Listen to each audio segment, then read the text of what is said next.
vastata meidän. Mä oon ollut Anton kanssa aikoina, että Antohan punastuu kuin rapu. Anton on haukunut mua niin monta kertaa, mä voin tänään, että Olja niin perke kuuluu. Se on tälläkin hetkellä, se on punastunut.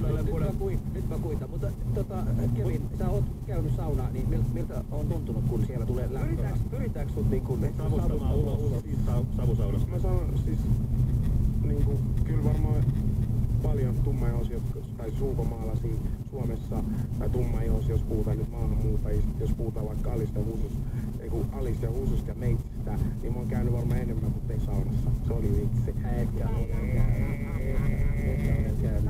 Antto saa lyödä. Anna puskelle, mä käyn toisenkin. Mutta sinne ei kaivata. Sanotaan, että esimerkiksi Tampereella on Pispalaharjun sauna, ja siinä joo, se Pissasalmisen fajan takapihalla, niin sinne ei ehkä kaivata tommosia maahanmuuttajia, kuten minä tai joku muu. Et siellä suomalaiset istuu keskenään, käydään pierrossa uimaan ja uimassa ja puhuu paskaa. Pitää ymmärtää, että mistä saa olla ja mihin ei tarvitse tunkea välttämättä itseensä. Miksi siellä ei kaivata maahanmuuttajia? No, ne pärjää kyllä omillaan siellä Pispalaharjulla. Siellä on semmoinen meininki. Miksi toi pitäisi mennä tolleen, niinku, koska ne ei kaivaa muita?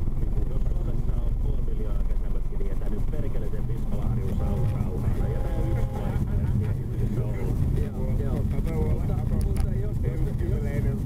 Hyvä pojat. Jos me palataan takaisin vielä kerran, siis tämä sauna ja mökkiä, niin mä laitoin Facebookissa niin vähän aika sitten, hei, te kantaväestön väki, etenkin te ystävälliset tyypit, niin miksi te ette niin näitä mamoille antaa mahdollisuus oikeasti kokea tätä suomalaista mökkielämää.